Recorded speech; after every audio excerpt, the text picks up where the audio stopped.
Bismillahirrahmanirrahim. Assalamualaikum warahmatullahi wabarakatuh. Saya Cik Nur Farisa Cik Aziz bersama Dr. Kamaria Abu Bakar akan membentangkan kertas konsep yang bertajuk Integrasi STEM Pemakin Perkembangan Kreativiti Kanak-kanak Prasekolah.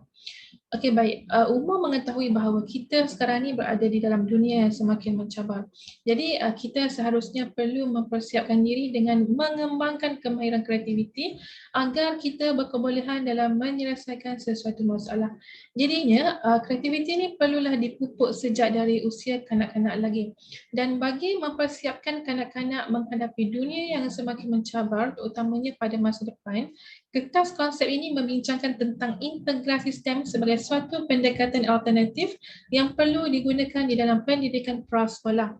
Hal ini adalah untuk mewujudkan kemahiran berfikir kreatif dan juga mendorong kepada perkembangan kreativiti dalam diri kanak-kanak. Integrasi STEM dalam pendidikan prasekolah ini dilihat dapat dilakukan dengan menggunakan beberapa kaedah pendekatan pembelajaran yang mana akan dibincangkan nanti. Dan bagi melaksanakan STEM, terdapat proses-proses yang tertentu yang mungkin boleh dijadikan sebagai panduan untuk memastikan pendekatan STEM dalam proses pengajaran dan pembelajaran berjalan dengan betul dan lancar.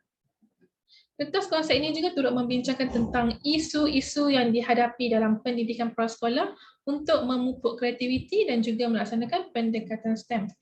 Okey, baik. Apa itu kreativiti? Kreativiti ini menurut Guilford dan Hill adalah kemampuan seseorang individu untuk menghasilkan idea atau produk yang asli, unik, berkualiti dan juga berguna. Kreativiti kini menjadi antara elemen penting dalam pendidikan abad ke-21 dan ia sangatlah diperlukan dalam dunia pada masa kini dan juga pada masa akan datang dengan tuntutan sosial, emosi dan intelektual yang semakin meningkat. Pengetahuan kandungan dalam diri kita tidak cukup untuk berjaya dan kita perlu tahu dan tentukan bagaimana untuk kita menggunakan pengetahuan yang sedia ada dengan menghasilkan sesuatu yang baru dan berguna.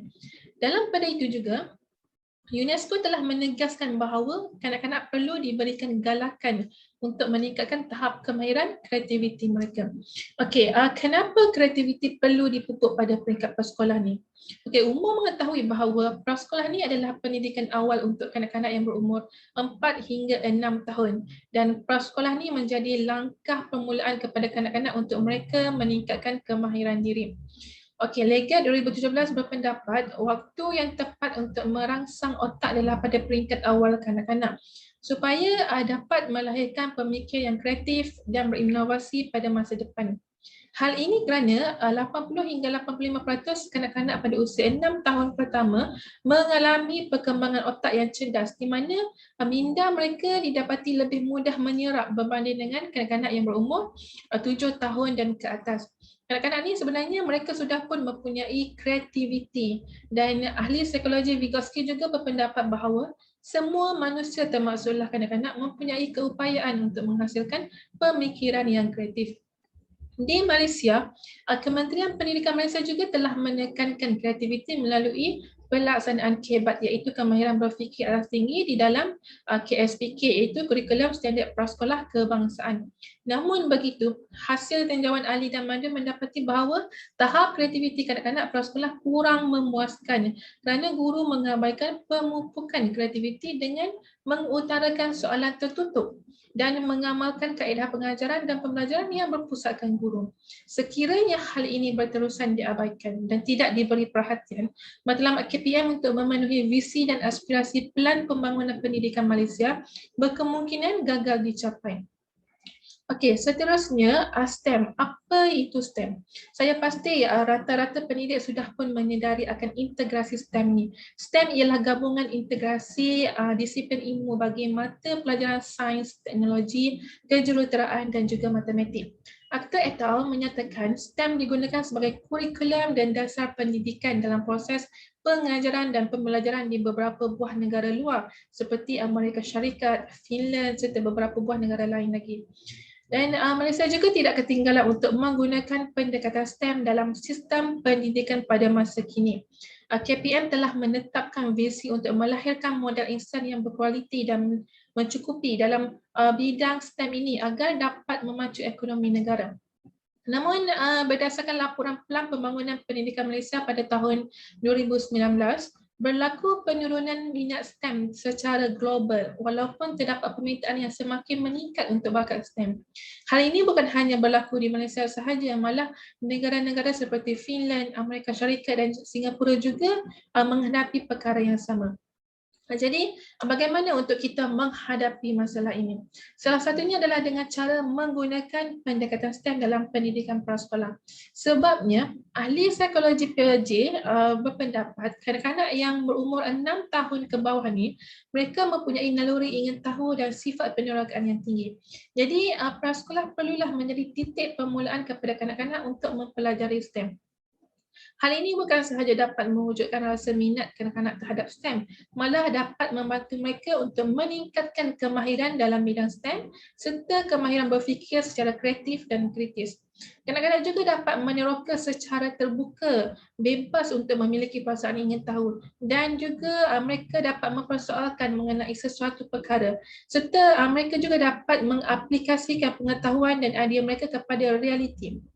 Jadi dalam hal ini guru berperanan penting untuk memastikan kaedah pembelajaran STEM dipelbagaikan supaya dapat melibatkan kanak-kanak secara langsung dalam proses pengajaran dan pembelajaran.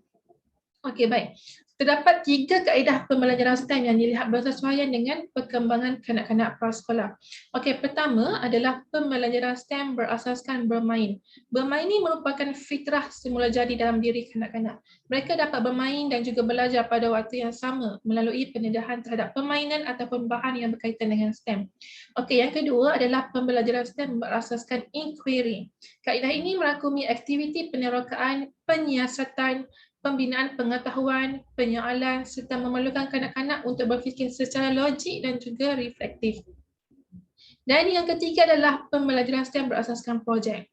Melalui kaedah ini, kanak-kanak akan berkolaborasi untuk mencipta hipotesis dengan mengaplikasikan pengetahuan yang sedia ada untuk mereka mencipta dan menghasilkan produk dengan alat ataupun bahan yang tertentu. Namun, kaedah ini perlu dirancang dengan baik agar ia bersesuaian dengan tahap perkembangan kanak-kanak. Okey, baik. Jadi bagi melaksanakan memastikan pelaksanaan STEM berjalan dengan lancar, 5A Instructional Models ni dilihat bersesuaian untuk dijadikan sebagai panduan dalam proses pelaksanaan STEM. 5A Instructional Models ni merangkumi 5 langkah iaitu yang pertama adalah melibatkan atau engage, yang memerlukan kanak-kanak melibatkan diri dan membina pemahaman asas kepada aktiviti. Kedua adalah meneroka ataupun explore yang memberi peluang kepada kanak-kanak untuk mencuba pelbagai cara dalam menghasilkan sesuatu. Yang ketiga adalah penerangan ataupun explain yang memerlukan kanak-kanak menerangkan sesuatu konsep ataupun menyampaikan idea dan pemahaman mereka. Yang keempat adalah menghurai ataupun elaborate, di mana kanak-kanak perlu menjelaskan dan menghuraikan tentang sesuatu perkara. Dan yang kelima adalah menilai ataupun evaluate, iaitu kanak-kanak perlu mengenal pasti penambahbaikan yang diperlukan.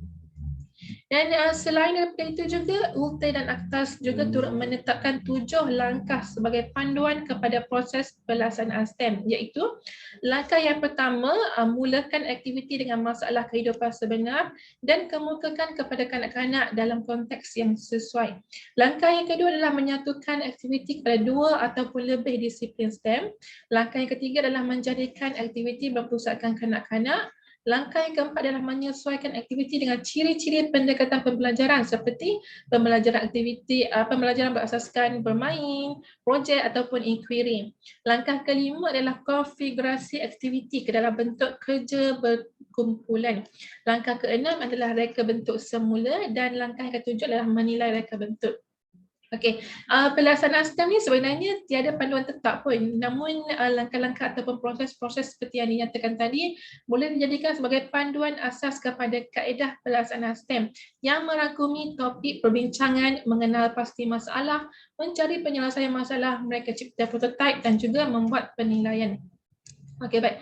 Seterusnya, cabaran dan halangan. Setiap perkara mempunyai cabaran dan halangan tertentu dan ini termasuklah dengan pemumpukan kreativiti dan juga pelaksanaan pendekatan STEM terhadap kanak-kanak prasekolah terutamanya. Okey, Legend 2017 mendapati bahawa guru mempunyai kesalahfahaman mengenai pemikiran kreatif kanak-kanak semasa dalam aktiviti pembelajaran berasaskan bermain, dan beliau juga mendapati kurangnya hubungan antara peranan guru dan pemikiran kreatif kanak-kanak. Namun berbeza dengan Ali dan Madun yang mendapati bahawa guru faham dan sedar tentang kepentingan pemikiran kreatif, dan juga guru tahu bagaimana untuk mencukil bakat dan kemahiran kreativiti kanak-kanak melalui teknik penyoalan mencapah, memberi pujian dan juga penghargaan. Walau bagaimanapun guru kurang mengaplikasikannya dan mereka mengabaikan penggunaan bahan rangsangan untuk mereka menggalakkan pemikiran kreatif kanak-kanak. Hal ini kerana guru berasa selesa dengan gaya pengajarannya disebabkan pemantauan kurang dilakukan. Okey, pada itu juga pelaksanaan STEM dalam prasekolah dilihat masih di tahap sederhana kerana program yang berfokuskan STEM dalam peringkat prasekolah ni masih belum meluas dan tidak ramai guru yang melaksanakannya di dalam tingkat darjah. Daud 2019 mendapati terdapat 3 cabaran utama yang dihadapi oleh guru dalam pelaksanaan STEM, iaitu yang pertama adalah keterbatasan pengetahuan guru mengenai bidang STEM. Yang kedua adalah kekurangan bahan dan alat bantu mengajar untuk melakukan aktiviti penyiasatan. Dan yang ketiga adalah kanak-kanak kurang fokus dan hilang mood semasa proses pembelajaran berlangsung. Oleh hal yang demikian, usaha perlu dilakukan untuk memberikan sokongan dan bimbingan kepada guru untuk mereka melaksanakan STEM. Okey, jadi cadangannya seperti mana yang kita ketahui, guru ni memainkan peranan yang penting dalam sistem pendidikan untuk membentuk dan juga mendidik kanak-kanak, dan guru juga bertanggungjawab untuk memupuk kreativiti dalam kalangan kanak-kanak prasekolah semasa proses PNP dilakukan. Guru seharusnya memperbetulkan sikap dan niat dalam mengajar dan perlu bersikap amanah pada setiap masa, walaupun tiada pemantauan ataupun penyeliaan dilakukan ke atas guru tersebut. Kadang-kadang ini sebetulnya diberikan peluang untuk mereka bertanyakan soalan bagi mereka bebas menyatakan idea dan pendapat mereka. Selain itu juga, bagi guru prasekolah yang kurang pengetahuan tentang STEM ni, seharusnya mereka mengambil inisiatif untuk menambahkan ilmu pengetahuan dalam bidang tersebut, seperti menghadiri kursus ataupun bengkel STEM. Dan seterusnya, pembangunan modul kreativiti STEM khusus kepada prasekolah adalah sangat digalakkan supaya dapat dijadikan sebagai panduan dan juga bimbingan kepada guru untuk merangsang kemahiran berfikir kanak-kanak sama ada di dalam kelas ataupun di luar kelas. Pembinaan modul ni seharusnya bersesuaian dengan perkembangan kanak-kanak supaya dapat mengekalkan fokus dan minat kanak-kanak untuk memahami dan menguasai konsep asas STEM dengan mudah. Jadi secara kesimpulannya, kreativiti ini merupakan matlamat pendidikan utama dan kemahiran berfikir yang sangat diperlukan pada abad ke-21. Sehubungan itu, beberapa kajian lepas telah menunjukkan bahawa integrasi STEM merupakan pendekatan pengajaran dan pembelajaran yang berkesan berbanding pendekatan tradisional yang berpusatkan guru.